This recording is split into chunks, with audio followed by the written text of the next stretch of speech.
¿Qué pasa, y'all? It's Latino Goose back with another vlog, and today's video is going to be talking about why I don't really have a Mexican accent. So if you're new to the channel and you clicked on Latino Goose, and then you see me, and you hear me talk, and then you're like, why doesn't this guy have a Mexican accent? So the reasoning behind that is that it's pretty simple.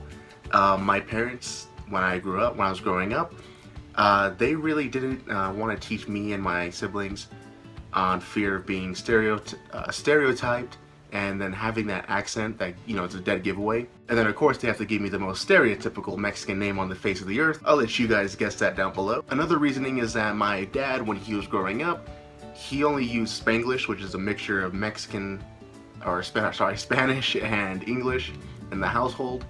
And then my mother never really spoke Spanish around the house. It was my grandfather who spoke Spanish mainly, and she never really just learned it and had to use it on a daily basis. So when they met, they just spoke English. They didn't have to speak Spanish. And when they had me and my siblings, they were just like, well, we're not gonna do that, I guess. It actually got to the point when I didn't even know that I was Mexican until I was about 10, 11 years old.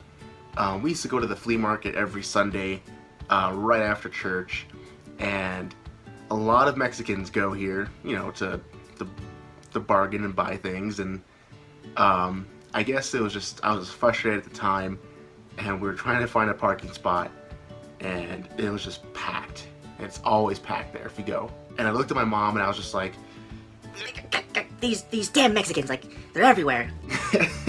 And she looked around at me and she's like, you're Mexican too.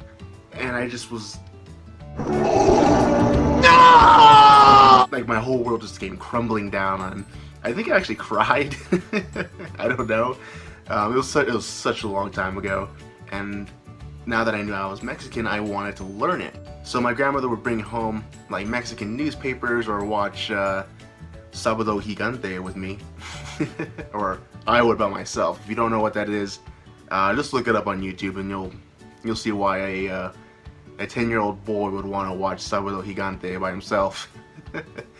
But she'd bring home Mexican newspapers and like this, like the coupons for the local grocery stores. So I, you know, learned words like lechuga and carne asada, just stuff like that, and just like little by little pick things up. And eventually my dad and my grandmother would teach me how to like order stuff in Spanish and how to bargain in Spanish so I wouldn't get swindled, how to count, just stuff like that, just very basic stuff. And when I got older and went to like middle school and high school, I started to really see the kind of weird divide between being a Mexican American and being a person from Mexico, and how they were kind of two different things. When I would meet new people and then they would ask my name, I of course would say, insert most typical Hispanic name ever, and they would go, oh, you know, hablas español? And I would go, nope, poquito. And immediately I would just see the judgment on their faces, and it kind of hurt, you know. And I would go back to my parents. I'm like, you know, people treat me a little differently, you know. I say I'm Mexican, but they don't treat me like that.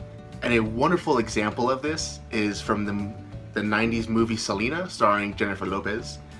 And I'll play the clip next, and then I'll come back to you guys right after it. They don't accept us, they never have. Hello, we're Mexican. No, we are Mexican American, and they don't like Mexican American. That's all saying, and they can be mean, and they can tear us apart over it. Listen, being Mexican American is tough.